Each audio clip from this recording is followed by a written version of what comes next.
Tubig ka mo dito sa ano ko. Hawakan mo na to. Oh. Yan.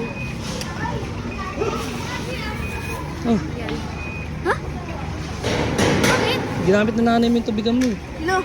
Yung butasan mo na lang, gaganyan ka na lang. Oh. Ayoko. Bakit? Wala nga eh. No. No. Bakit? Huwag na magtubig. Sige na. Sabi mo naman dito, nakakainis ka. Lagay ko na lang dito.